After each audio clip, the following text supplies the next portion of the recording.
Good afternoon, Rotarians and guests, and welcome to the Rotary Club of Toledo. It's great and yet not surprising to see a full house today, so we've got some chairs at the back of the room. If you want to pull them up around tables, that's fine too. We're just going to be one tight-knit family all afternoon. This will be wonderful. So thank you so much for being here. At this time, I'd like to ask new member Reverend Gail Catanella to come to the podium to deliver a reflection and lead us in the Pledge of Allegiance.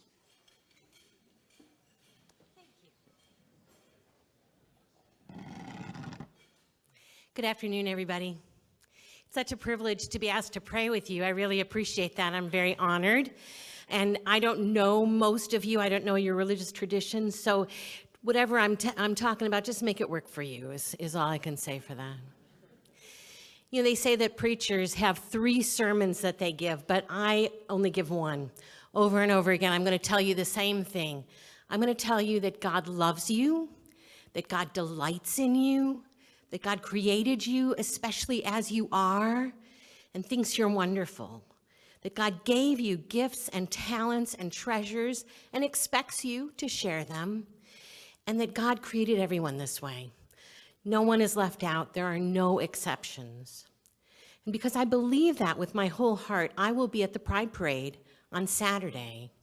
I will be marching. I will be giving free mom hugs to anybody who hasn't been told how wonderful they are.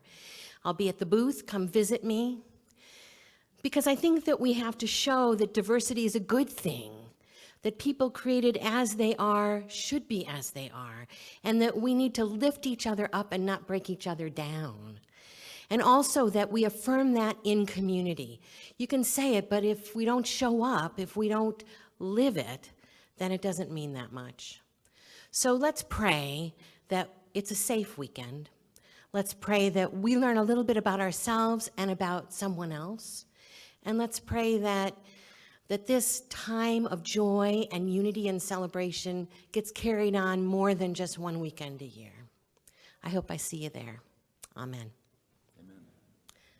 I pledge allegiance to the flag of the United States of America and to the republic for which it stands, one nation under God, indivisible, with liberty and justice for all. Thank you so much. You're welcome. As we begin our meeting, we'd like to acknowledge Browning Kuzno Corp. as this month's sponsor and Rotarian Brent Kuzno. Brent, thank you very much.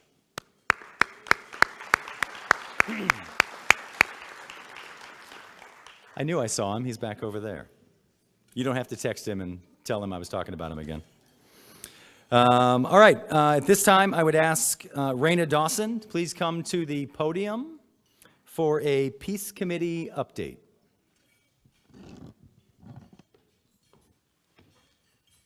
Hello, everyone. I hope you all are enjoying yourselves. It's a pleasure to see all of your beautiful faces in here today. The house is packed, and it's a beautiful thing to see. Next Sunday, on August 25th, 2024, from 4 to 7 p.m., Neighbor to Neighbor Party and Peace Committee is hosting an event at Glass City Metro Park, and we want to see you all there. Neighbor to Neighbor is dear and dear to me because we are called to love our neighbors, and loving our neighbors is not cute and not pretty, right? It wouldn't be in scripture if it were easy, okay? But that means loving, love, love, love. Let's love our neighbors, okay? It'll be a great time, and I look forward to seeing you all there. The band 56 Days will play music appealing to all ages and all people. It'll be a great time. There'll be food trucks. And please bring your own picnic, okay? And if you bring your own dog, I'm not going to pet your dog, okay? But I look forward to seeing you all there, okay? Thank you very much. Thank you, Raina. All right, I'll also invite Pat Sheehan and Alana Machenko to the podium for a new member introduction.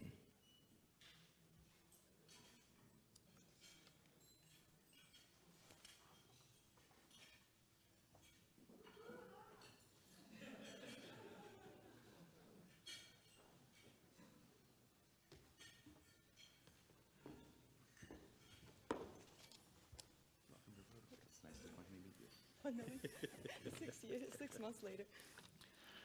President Kevin, fellow Rotarians, it's my honor to introduce Alana Machenko as a new member of our club. I've known Alana for a couple years. She's an amazing woman, and she immigrated from Ukraine in 2016. And I was surprised this morning to find out that Alana's mother, brother, and sister are with us, so I want to introduce them really quickly.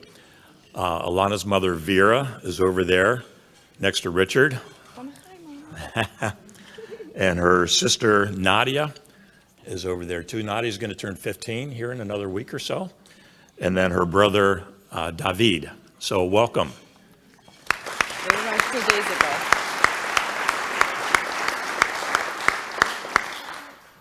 Alana's family arrived 2 days ago from Poland, and we're thrilled that they're here in the United States and especially in Toledo. I'm going to cut Alana's introduction short, or Kevin will give me the hook here, but Alana earned her JD degree from University of Toledo College of Law last year, which, not being English as her first language to me, is an amazing accomplishment. And yeah. And a couple years ago, Alana formed a not-for-profit called Toledo Helps Ukraine. And through Toledo Helps Ukraine, Alana and volunteers have gathered and shipped 4 containers of supplies back to Ukraine. In fact, Alana went over personally to make sure that things got delivered. And she's assisted 58 people from Ukraine to relocate to the U.S., most of them here in Toledo. So that's just a wonderful thing she's done.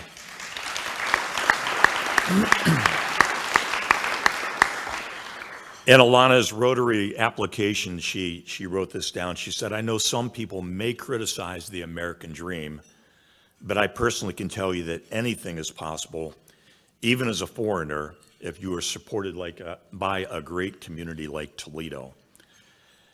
And I can assure you that Alana has more mountains to scale than her future. And whatever she takes on, I would advise that you never bet against her. Please welcome my friend, Alana Machenko, to our club. Thank you so much. I appreciate it.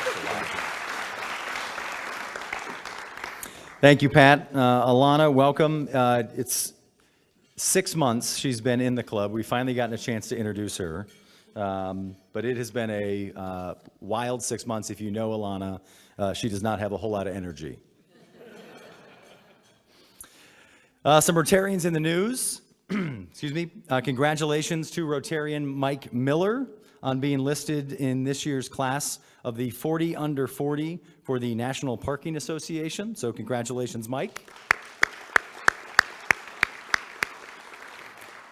This is not on our script, but I got an email this morning, and we saw the social media posts go out. Congratulations, Rotarian, our president of the Andersons, Pat Bowe, has announced his retirement. So congratulations to Pat. I think he's got a little bit of time until he's officially retired, but I'm going to tell him that means we need to see him here at Monday lunches a lot more often. So congratulations to Pat and the Andersons.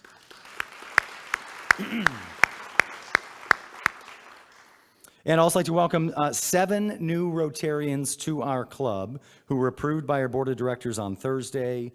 Deb Ayers from the Avalon Foundation, Josh Bunting from SLI Custom Signs and Apparel, Sophia Grouden from Toledo Building Services, Erica Hollida with PBF Energy is returning to the club, Michelle Meyerholtz with Lucas County Developmental Disabilities, and Karen Relia from F&M Bank, and also Matt Schroeder from the University of Toledo. So welcome to Toledo Rotary.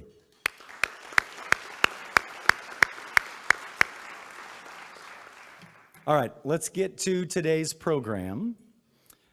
We have 3 incredible panelists and a mediocre moderator, so let's just get through this. I am pleased to welcome our first panelist, Dr. Dion Somerville. She was hired in 2021 as the 8th president of Owens Community College. So she shares 2 alma maters with another panelist, having received her master's from BGSU and her bachelor's from Ohio Northern University. Dr. Somerville serves on several boards, including the Regional Growth Partnership and the Toledo Museum of Art. Toledo Rotary, please join me in welcoming Dr. Dion Somerville.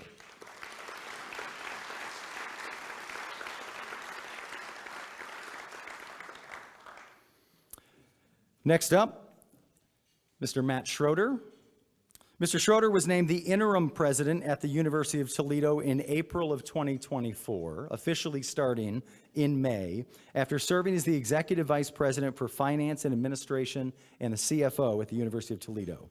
Matt is a graduate of the University of Toledo, as well as Toledo Central Catholic High School. Please welcome our second panelist, Mr. Matt Schroeder.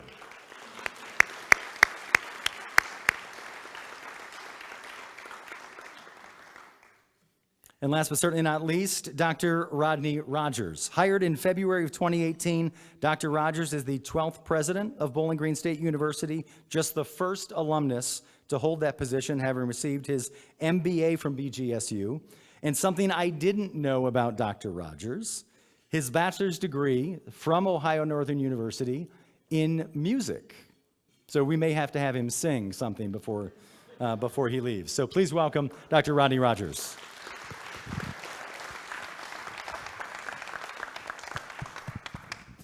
All right, so I'll come sit down. So thank you, all of you, for being here. This is your slow season, right?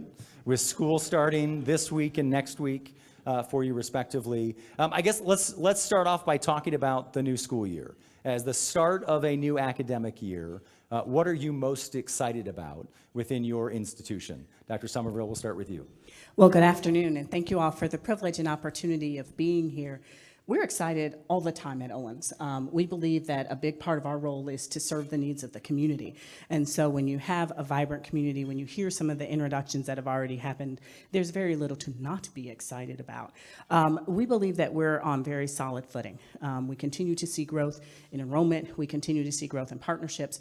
We continue to see very positive outcomes for our students who leave us, be they transferring to one of our four-year partners or in the workforce. And so we're really looking forward to continuing this work, and this is what excites us about the mission of what we do. Thank you. Mr. Schroeder? Excellent. Thank you, Kevin. Good afternoon, everyone. Matt Schroeder, University of Toledo. Great to see everyone. So at the University of Toledo, the excitement starts with the students, right? We are here to serve our students and our patients, and starting later this week, to have that young breath of energy to return to campus is a very exciting time. In addition, I think I see Mr. Blair over there in the corner. How about them Rockets? I think Mr. Blair is working on, I believe, the largest block party in a few weeks on a Thursday night to kick off the season opener for the not only Toledo Rockets, but the Mid-American Conference.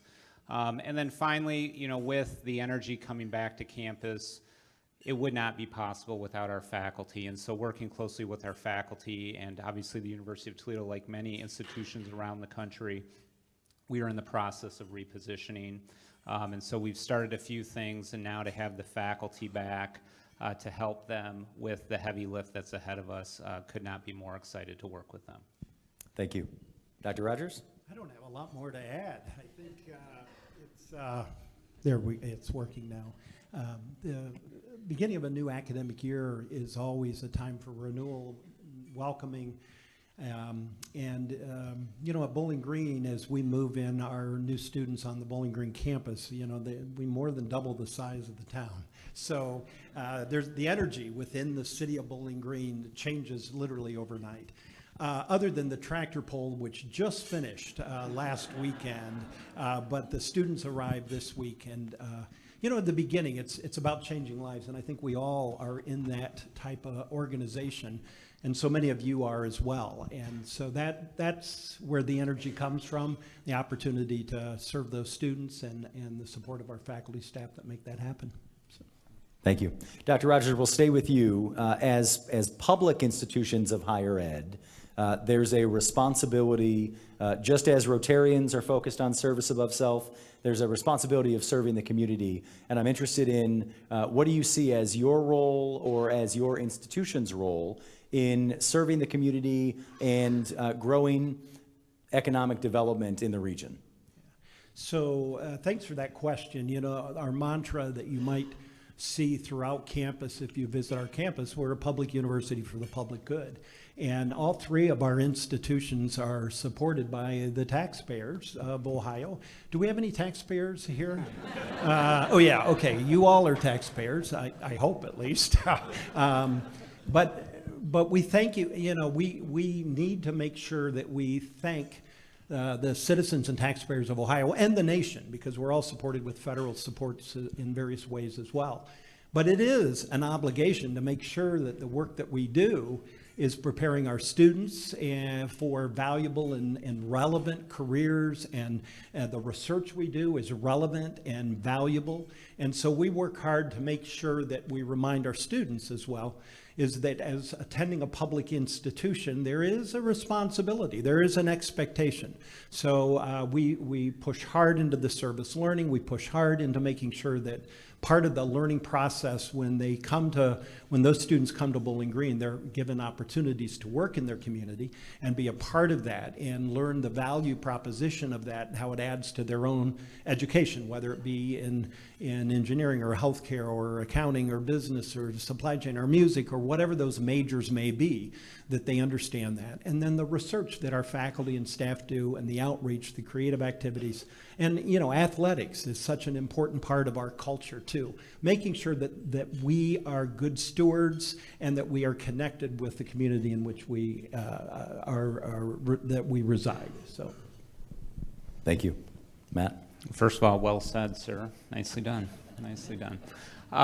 So the University of Toledo, $2.8 billion in economic impact every year. And I think the most straightforward way to describe what we do is not only are we bringing talent into the region that otherwise would not be coming here, but more importantly than that is retaining that talent. Making sure that those folks have an opportunity to seek employment within the region. I know at the University of Toledo, we're pulling in 90% of our students from within a couple hundred miles. In addition to that, similar to Bowling Green, a strong international population that's coming in. At the University of Toledo, many of these students are focusing in STEM, science, technology, engineering, math, and also the health sciences. And as we look at not only the aging population, the aging demographic in not only Northwest Ohio, but the tri-state area, to be able to draw in young talent that's focused on pursuing PA, PT, OT, MD, engineering, business, the entire continuum, and to give them not only a shot to pursue that degree, but to immediately impact many of the businesses that are here in this room is quite remarkable. And I think, as I sit back and I look at the benefit of higher education, there are very few businesses, quote unquote businesses, that have that ability to bring in the talent, and talent that is, again, full of energy and ready to contribute back. And so when I look at the University of Toledo and look at what we do for not only this economy, but the region, it comes back to jobs, jobs, jobs. And I think that is something that we take very serious, and our academic portfolio complements that.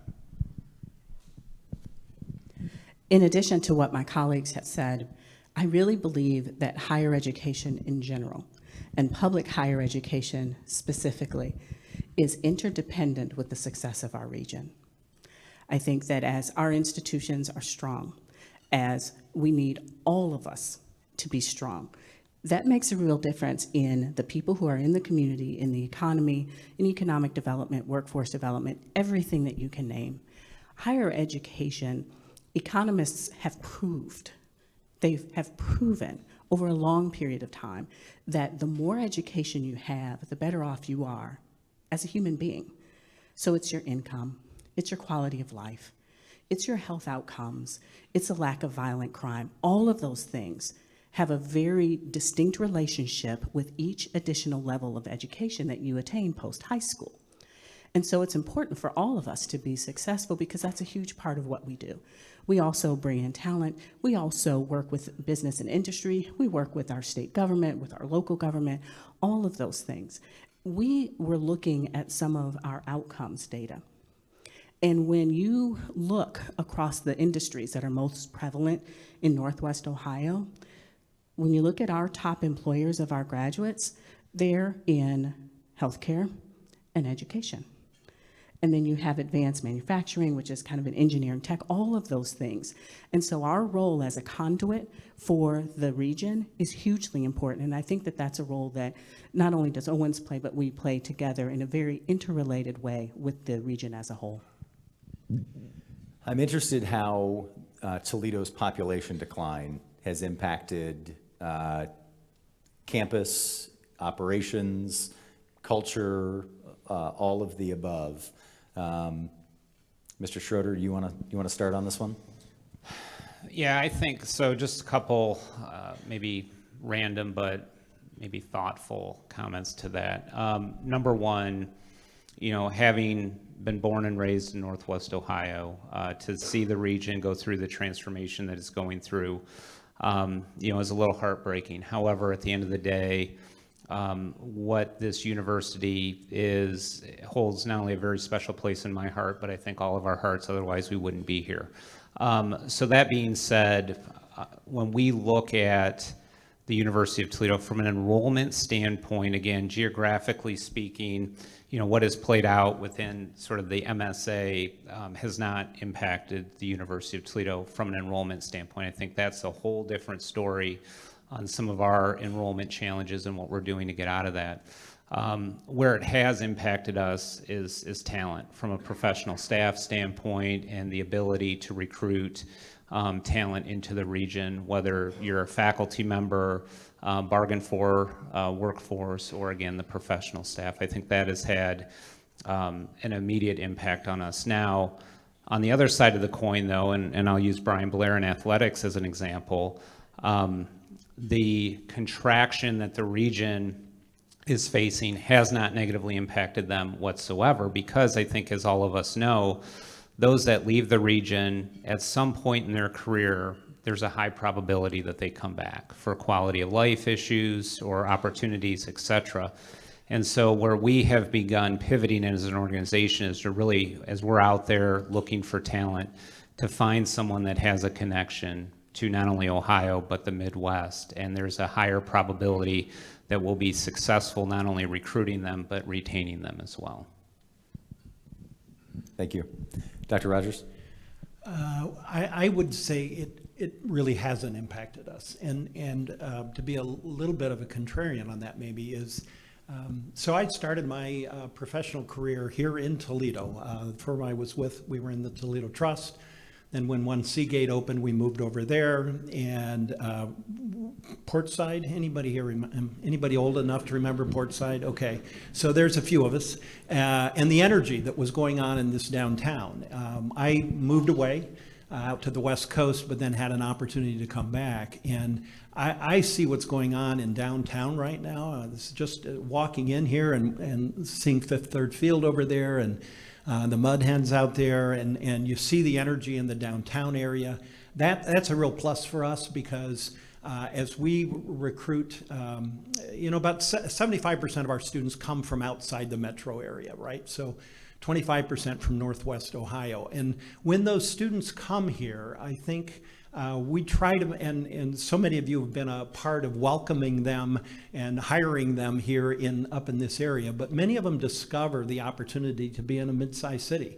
And I think a lot of the natural assets we have around the lake and the lakes and the river and all of the different activities, it's all so accessible.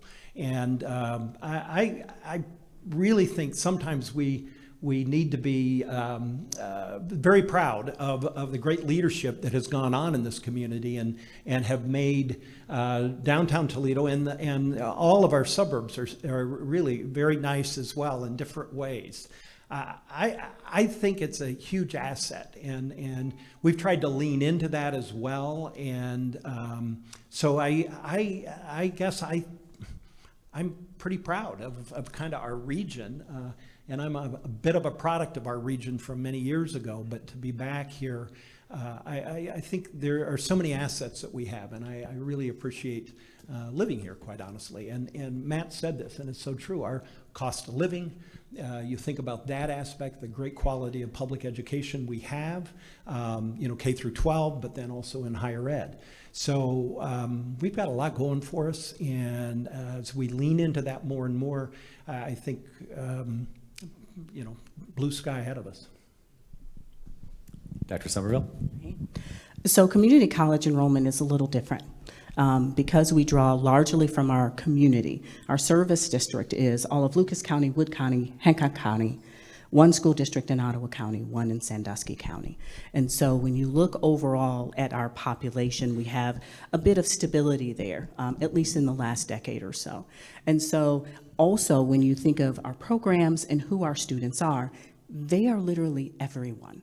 Everyone in this room, everyone within our service district is a prospective student of Owens Community College. And so it doesn't have, we feel the fluctuations like in direct from high school, things like that, but because our student body is a little different, it feels a little different. The other part is that when our students graduate, when they leave us, overwhelmingly they stay in the community. Depending on the year, somewhere between like 85, 95%. And so they're from the community, they're part of the community, they stay in the community. A lot like Dr. Rogers, I was last in the area when I was here in school.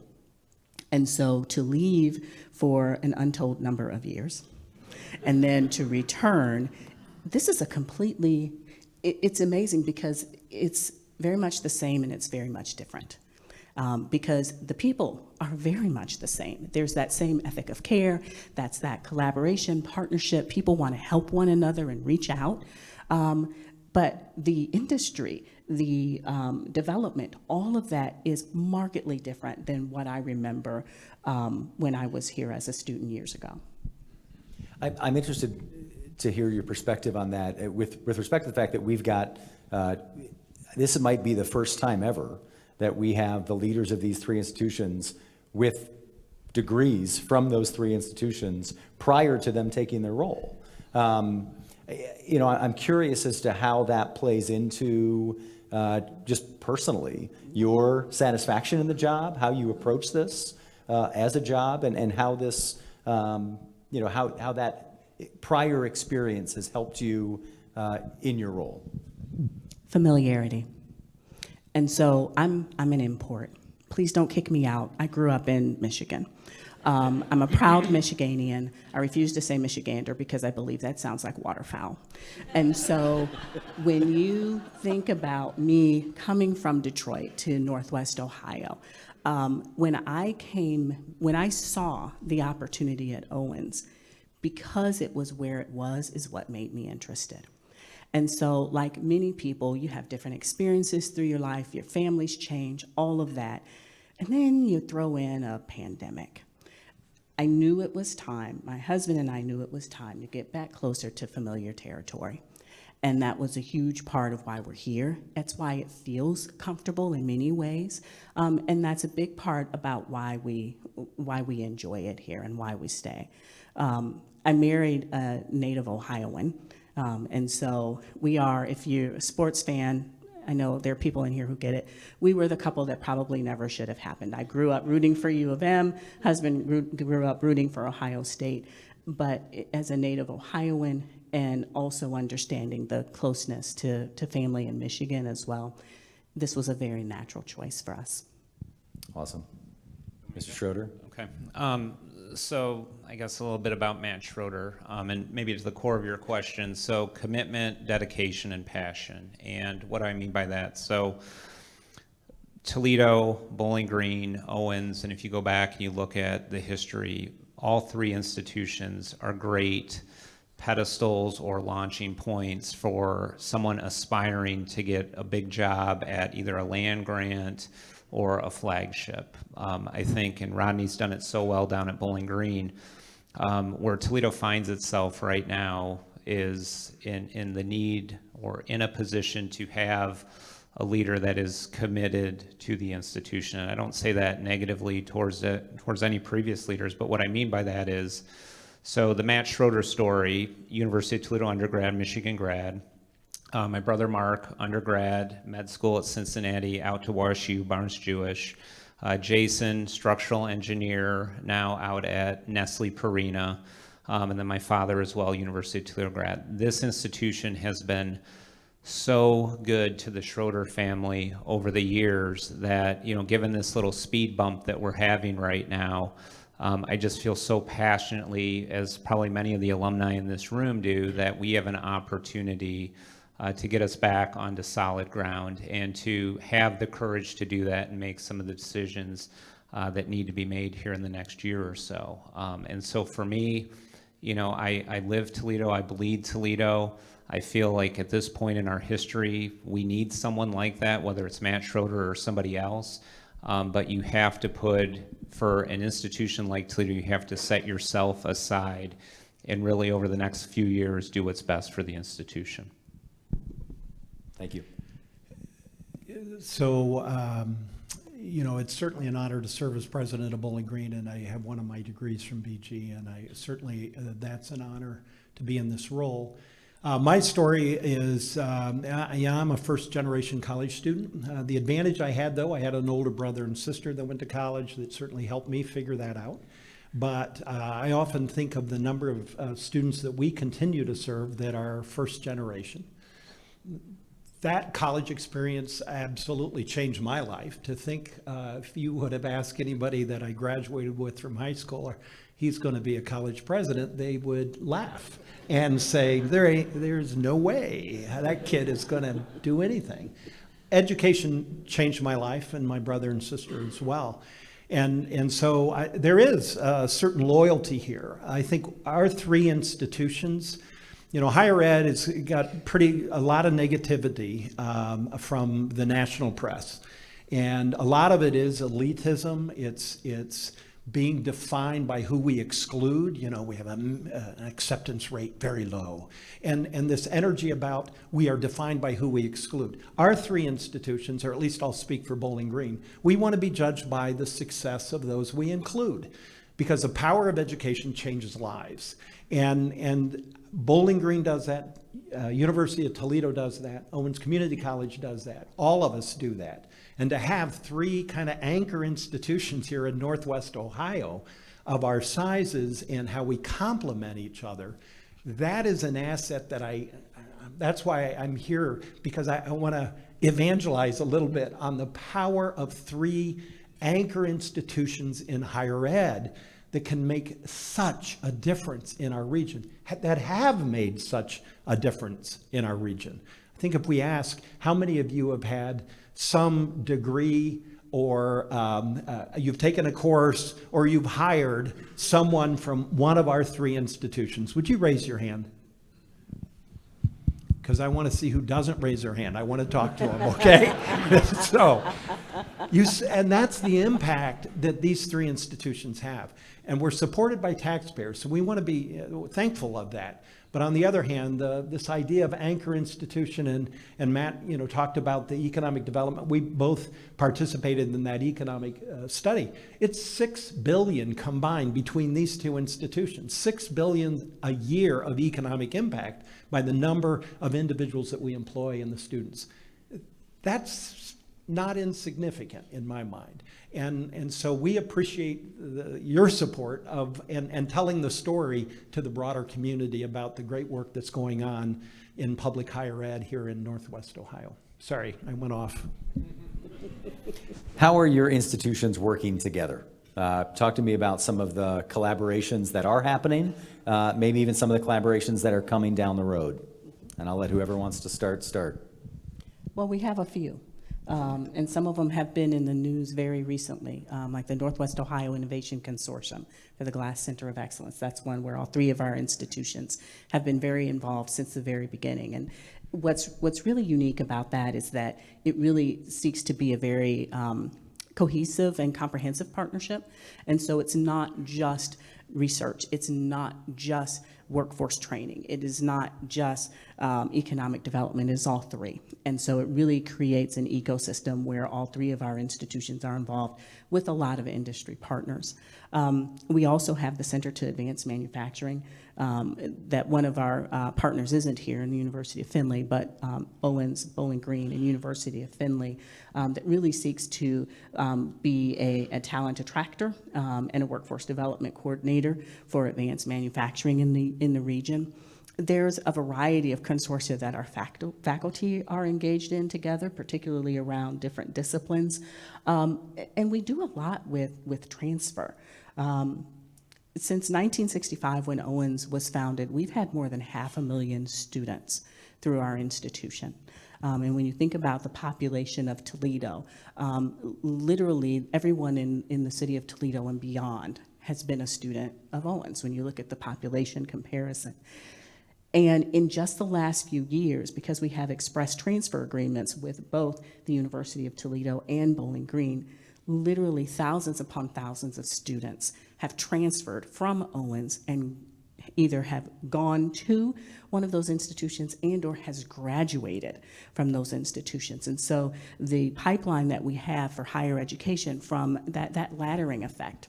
And so you can take a few classes, you can get a certificate, you can get an associate's degree, and you can transfer and be able to do that in a way that makes sense for the student as an individual. Not every student has the same path, they don't have the same desires, they don't have the same anything. And so to be able to have that ability to decide what's best for them between our three institutions is important. And so transfer in terms of an outcome is very important, and that's an area where I think all three of us continue to focus on our partnership together.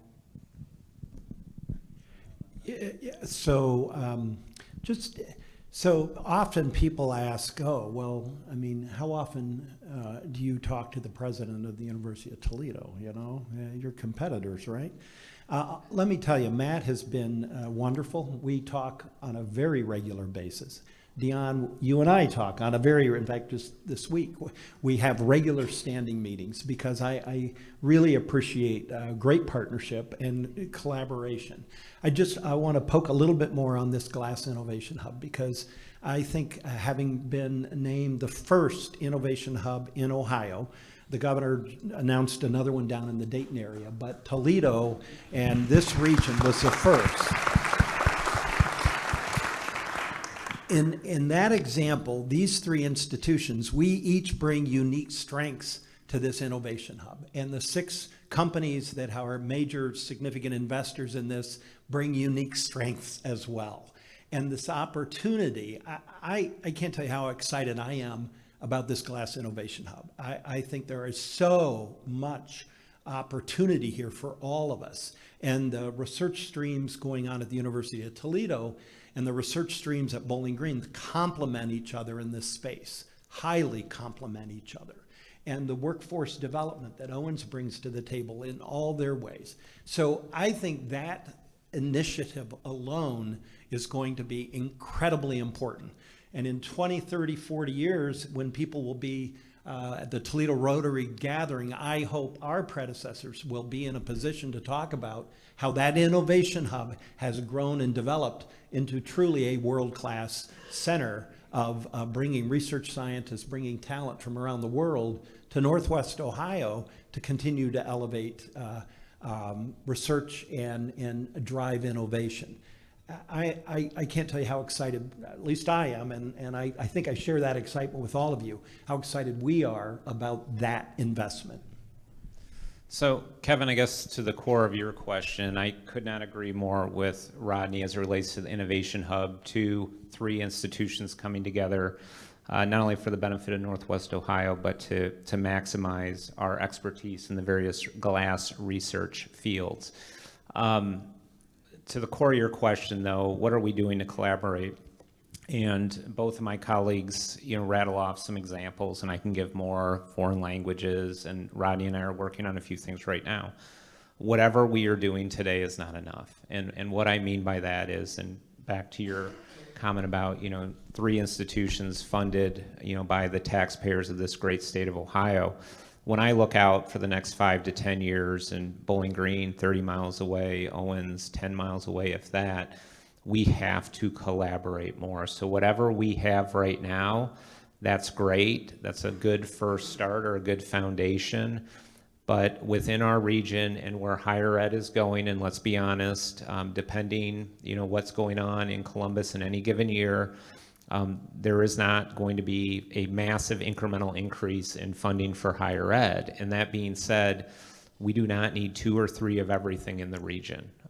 It is great to have competition in certain spaces, but as we look to adapt or meet the needs of the workforce or the employers in the region, we have to be very thoughtful on what we offer to make sure that we are not only complementing one another, but standing up, whether it's 5 years out or 10 years out, looking at Bureau of Labor Statistics data, Job and Family Service data, to make sure that we're ready for industry. Industry should be telling us what you want, what you need, not higher ed speaking at you and say, hey, we've got, X number of graduates in whatever program that may or may not be relevant anymore. All right, I'm going to ask one more question, and then we're going to open it up to the group to ask some questions with respect that we've got about 15 minutes left of our time together. I think we could probably spend another 2 hours.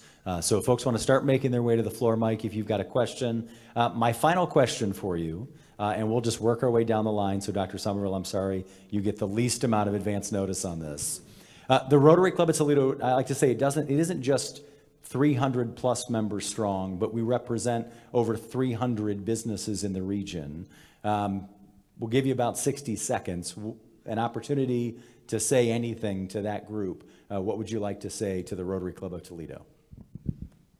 Higher education is your partner. She yields back the rest of her time. That's it?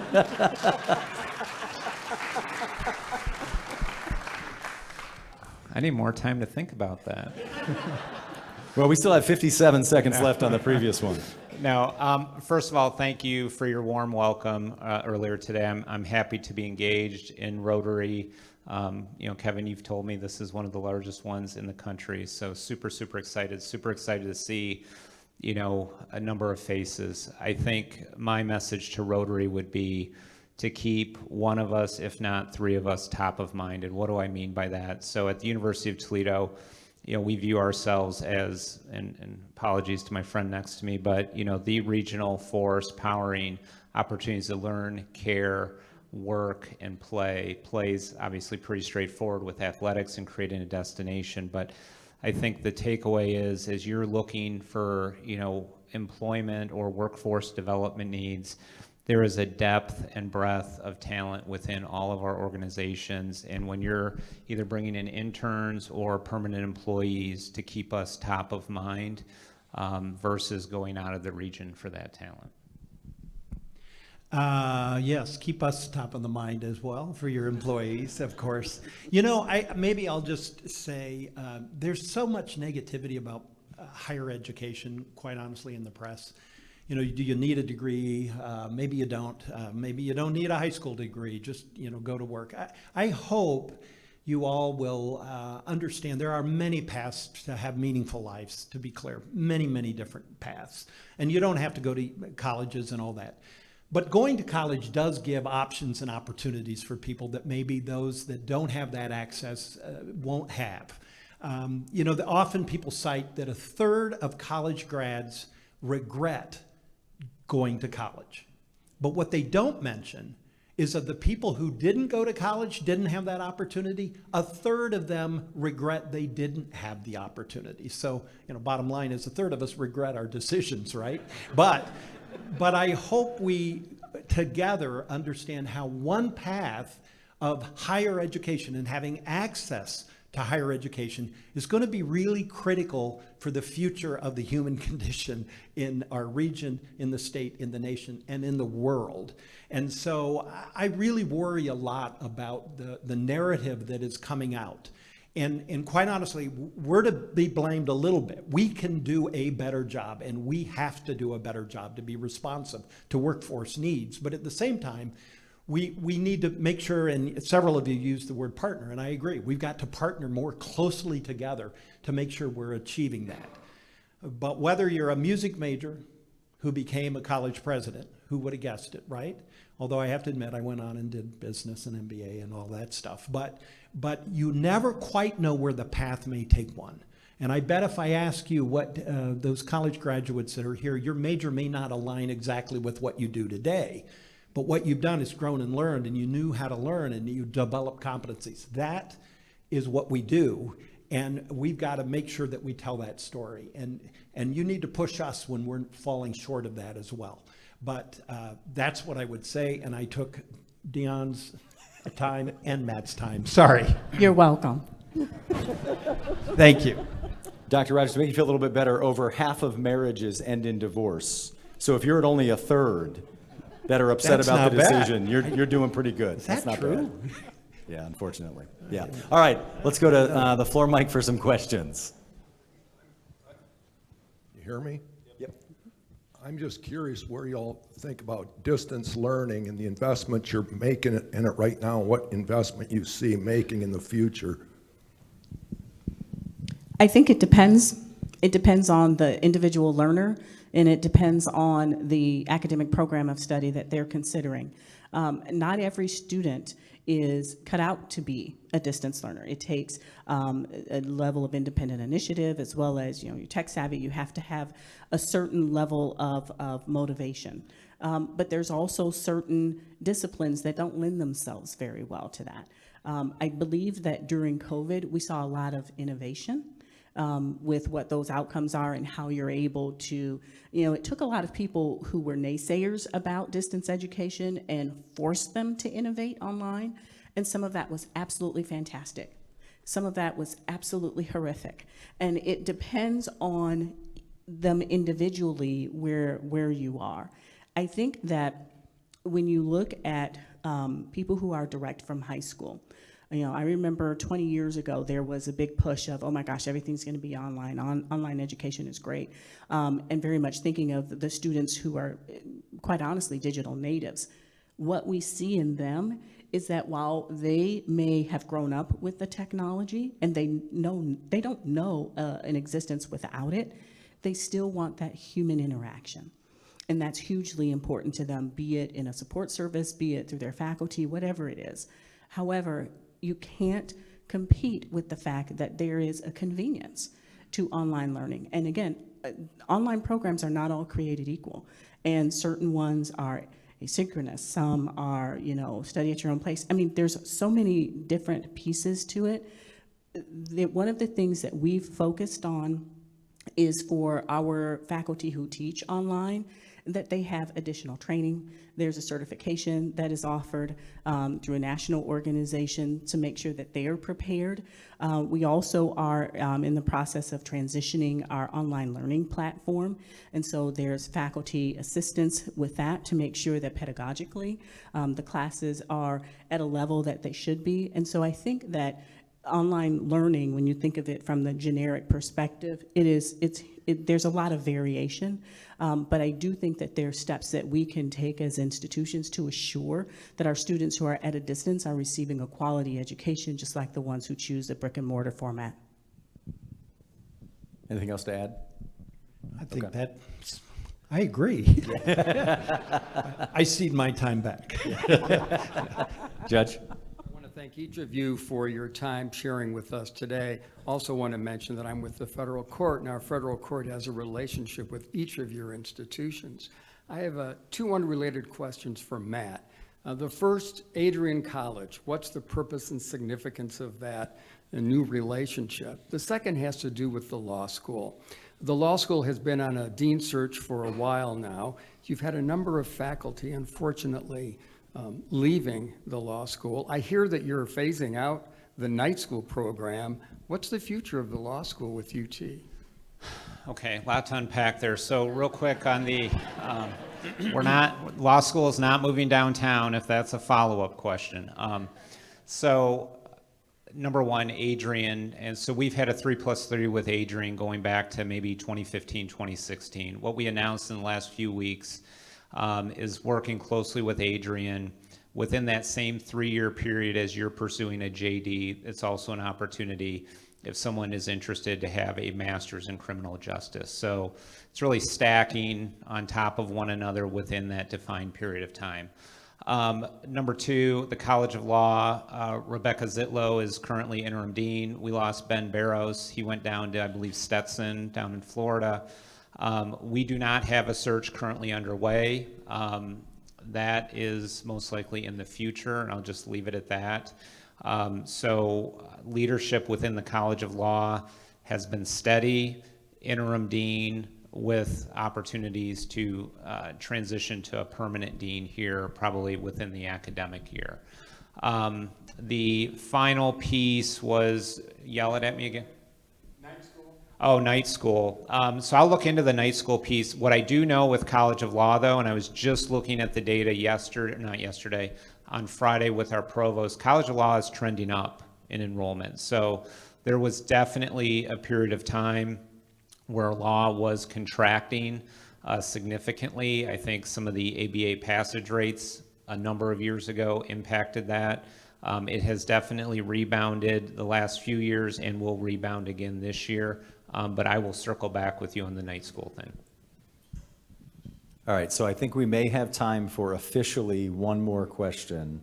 And then if you guys have some time to stick around, maybe we can get to a couple others that are in that line. But I know some people have hard outs at 1 o'clock. So with that.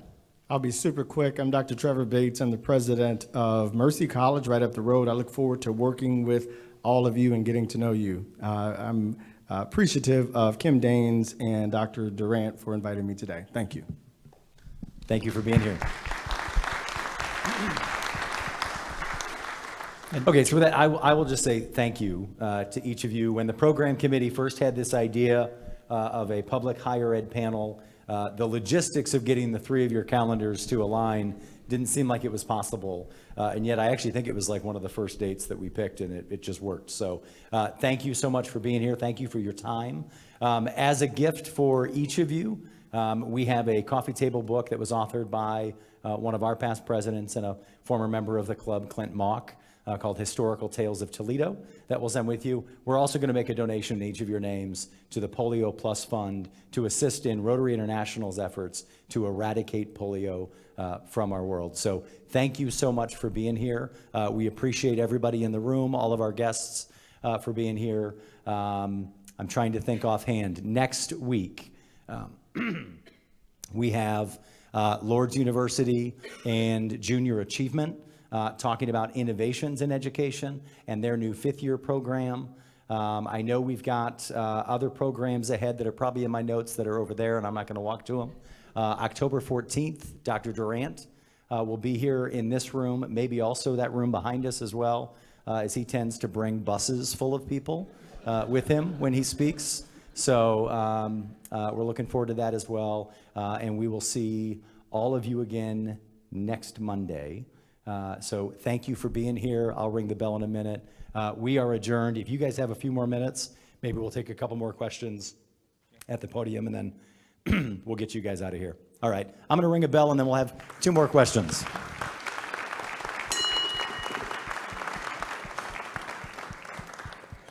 I found my notes. Program committee is in Summit D. Peace committee is in Summit C. I know you guys are heading that way.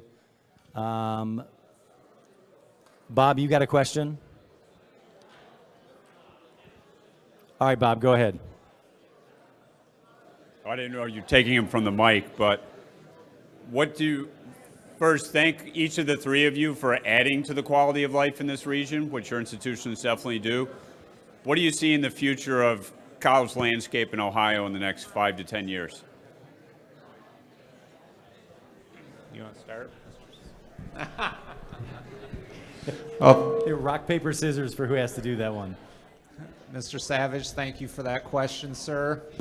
I go back to what I had said a few minutes ago is partnerships, collaboration, Matt, and... Hang on one second, I'm going to interrupt. Hey, just for the folks that are in the room, if you guys are socializing, I'm going to actually ask you guys to step out into the hallway. Those who want to stay in the room, we've got a couple more questions that are happening. So we'll just ask if we can quiet down a little bit. Okay, thank you. Sorry about that. Go ahead. So real quick, Mr. Savage, I would say partnerships, collaboration, and honestly, some consolidation. I mean, you look at the mix of the 14 publics, you look at Northeast Ohio, you look at the number of branch campuses and how enrollment in those branch campuses or regional campuses is contracting to feed the mothership. I think that the current business model is going to have to change dramatically. There's going to be a shakeout on the independents too. I think in the northeast part of our country has seen a lot of closure of some smaller independent colleges that have long traditions, and they're excellent institutions perhaps, but the market's changing, and I think we're going to see that here in the Midwest. Ohio has 60 plus independent colleges, and Urbana College, that was one that existed if you go back 10 years or 15 years now, but I think you're going to see a shakeout there.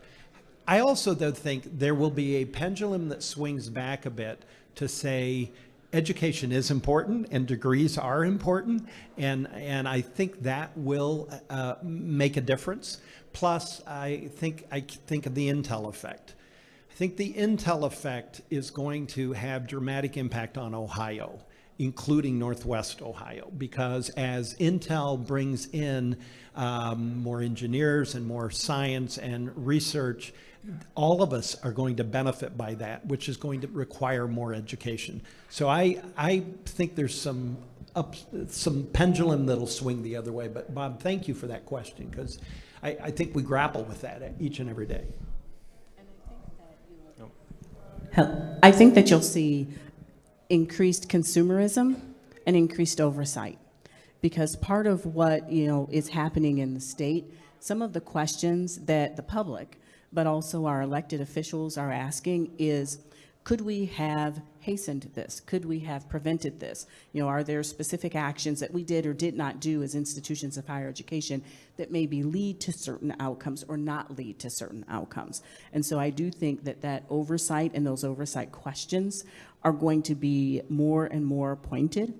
But I also think that our students, because there's such a narrative that is really counterproductive, but there's such a narrative that doesn't embrace higher education.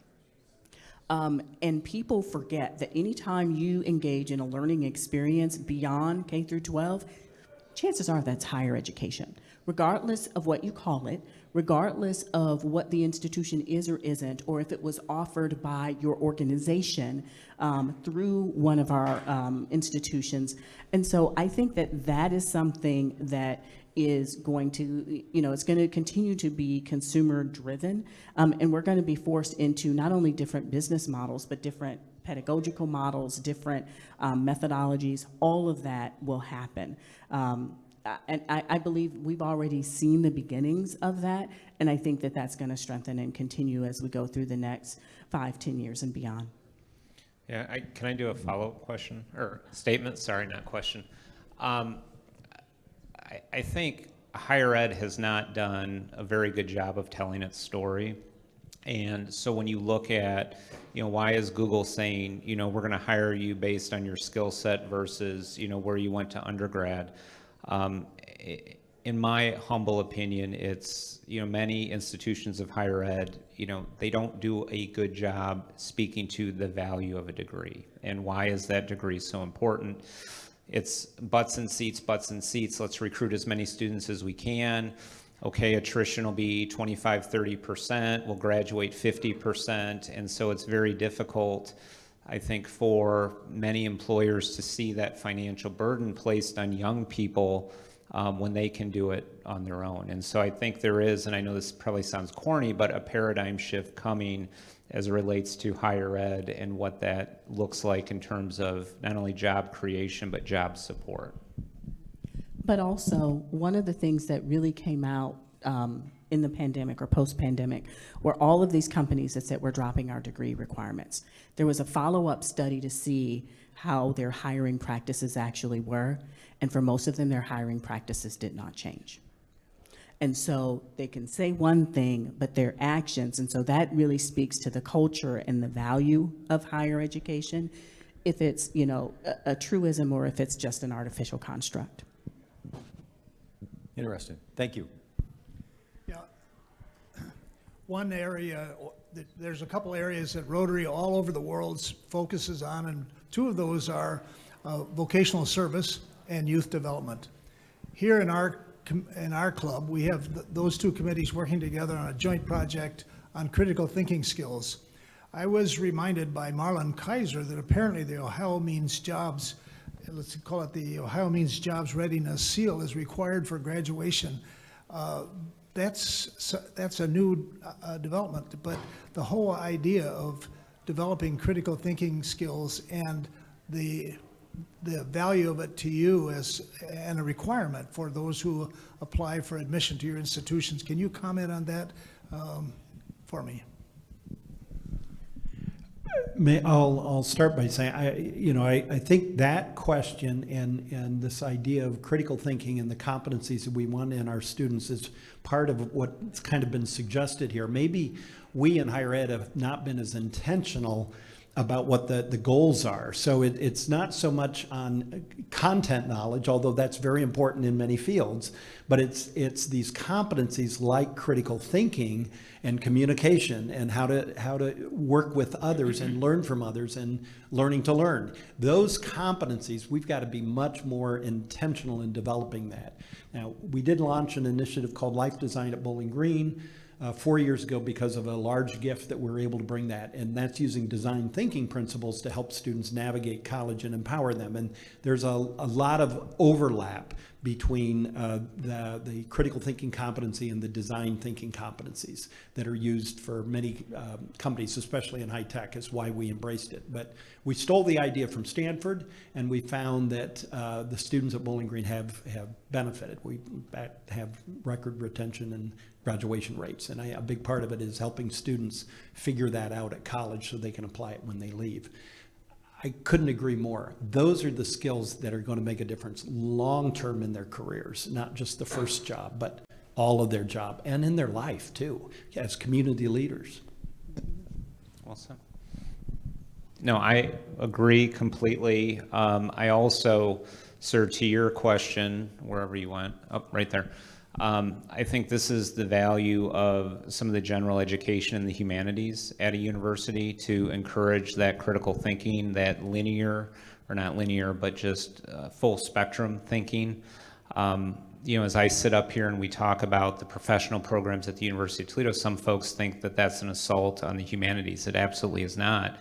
The humanities play a critical role, but for some of those degrees in the humanities, that's where partnerships come into play more so than having a 300 plus, academic program or portfolio, I should say. Thank you. So last semester, one of our sociology faculty invited me to their classroom. The students had an assignment related to world issues. They had to research the issue and discuss their perspective and position on it.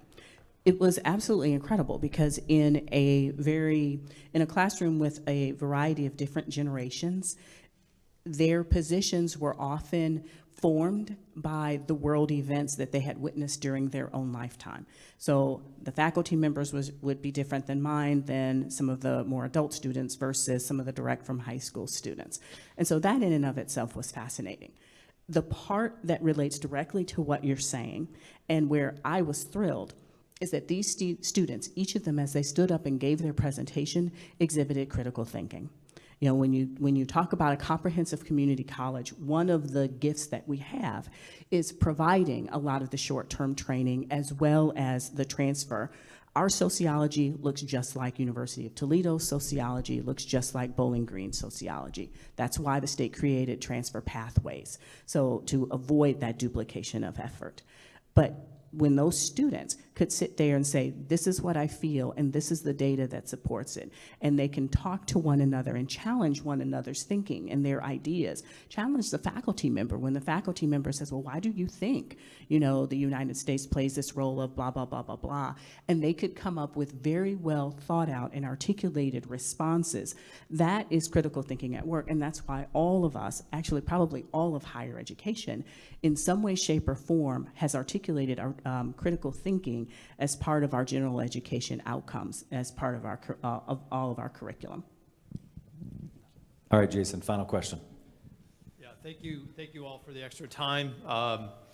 We talked a lot about funding, and as you know, probably the two highest, fastest rising costs are medical and higher education. As a financial advisor, sitting down with families, talking about college education, what are you all seeing or trying to do to flatline that rising cost? And where do you see projections of the cost of higher education going? So one of the things about higher education as an industry is that we're not immune from all the same economic forces that everyone else has. Everyone who has a business saw the price of products, services, all of that rise when we all experienced that rise, and same with the people who serve as our employees. We're amongst the 3 biggest employers in this entire region. And so I think, University of Toledo is the largest. And so you look at all of that with salaries and benefits and what our employees expect as well. The cost of an Owens education is very much tempered by the kind of institution we are. We are all supported by the same sources of revenue. Our students' tuition, our state share of instruction, and then we might have grants and other ancillary areas of income that come to support that. And for them being research institutions, larger grants than what we have because we don't have the same kinds of functions. We take great effort in making sure that our cost of attendance is as affordable as we could possibly make it. We also have about 44% of our students are Pell eligible, and about 66, 67% of our students are also first generation. And so you combine all of those factors, and that speaks to a student body that very much needs that assistance with working through the FAFSA process, of engaging our community partners like Toledo Tomorrow and others about what might some other sources of aid be. The Owens Community College Foundation has been incredibly active in not only creating and funding scholarships, but even looking at the timing and looking at appropriate stewardship to make sure that all of our scholarship dollars are spent and that students receive that information early. Because one of the issues this region has is that the city of Toledo proper, but the entire region shares in this, is that we have lower educational attainment than similarly situated cities. Other cities our size, when Congresswoman Capter looked at all the congressional districts, hers was one of the poorest and one of the ones with the lowest educational attainment. That interrelatedness is not an accident. And so all of us have a responsibility to make higher education accessible and affordable. And those are some of the ways in which we do it, by making sure that we're not inflating things to a level in which we can't, but also recognizing that there are certain costs that we have that are simply the cost of us existing and being able to provide the quality education that we do to our students. So that statistic about the increasing cost of higher ed is absolutely true. Outpacing other changes, that's true. But I would urge you to look at Ohio Public over the last 15 years, and you'll find that in Ohio, the public 4 years, and there again, I just don't know the 2-year data, but the 4-year data would suggest we are below the rising cost here in Ohio. Part of it's a 4-year tuition guarantee that all the publics have endorsed. So the freshmen that come in this fall will pay the same price. 4 years from now, they will pay the price they paid coming in the door. Room, board, fees, tuition. That has really, I think, taken control. The other thing is that often we forget the state investment in higher ed continues to decline. This past year in the biennium, it was 1% in the first year, 1% in the other year. Most other state groups got 3%. 6%, we got 2% over the biennium. So the state share of instruction is falling behind. And so the pressure is we also have to pay our employees a living wage to retain great talent, just like all of you have to do. So it's trying to balance all of that. So I urge us also to look at the net cost of tuition. because that often the studies that were done is looking at sticker price, and net cost is maybe a little bit better metric on that. I think we all are trying to do a lot to raise additional private dollars. You might have read the Thompson gift at Bowling Green, $121 million for modest income families over the next decade is really helping families graduate with very minimal debt. But all of us are committed to finding ways, certainly, to raise additional dollars. But we also, I think, have done a relatively good job at controlling the price of higher ed here in Ohio, at least.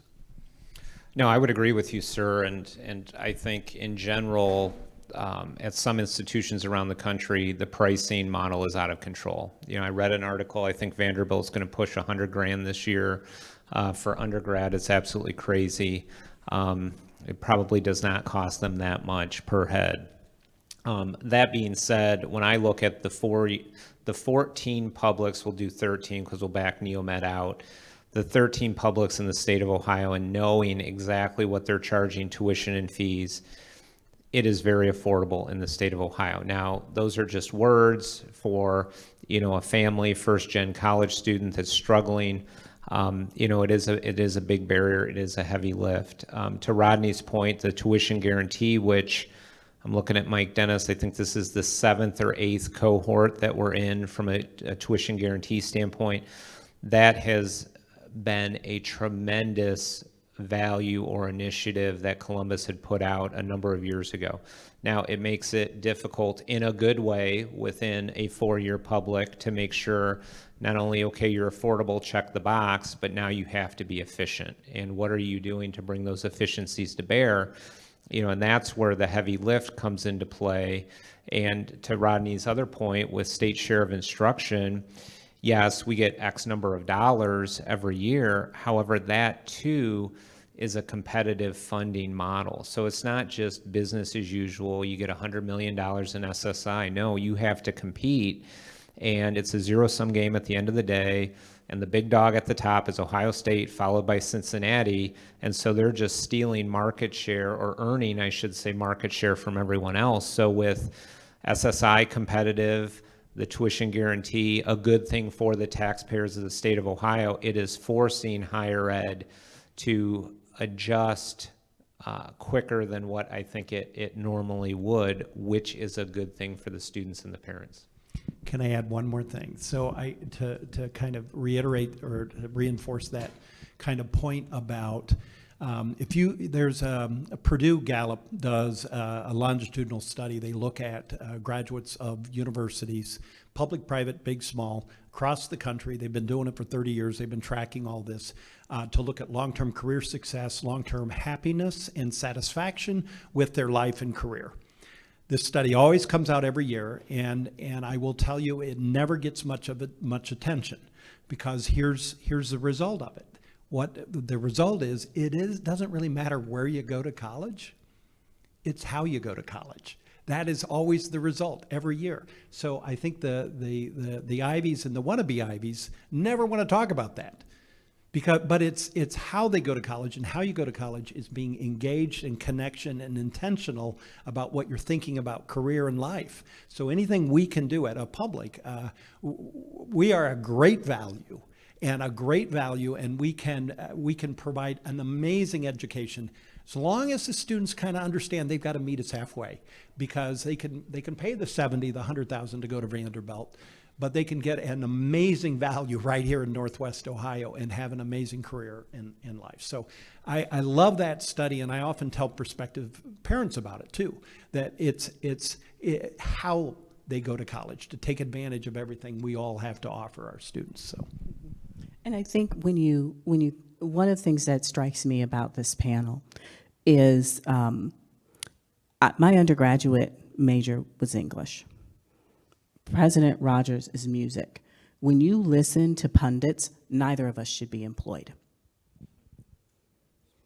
And so when you talk about how students engage, how their parents and their families and loved ones encourage them, the experiential opportunities that are afforded to college students, them literally tapping into our networks, them engaging in meaningful work opportunities.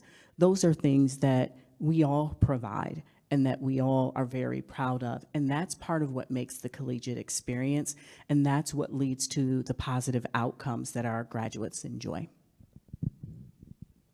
Thank you very much. I appreciate you being here. Thanks for sticking around, and we will see you. Oh, boy. Ew, Saturday.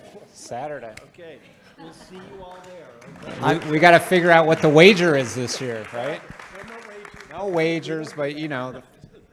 And for those of you who are tired of I-75, Owens Express, we are just restarting our men's soccer team, so please come out. We have national championship volleyball, women's basketball, men's basketball. So if you're tired of 75, Owens Express. Thank you both. Thank you.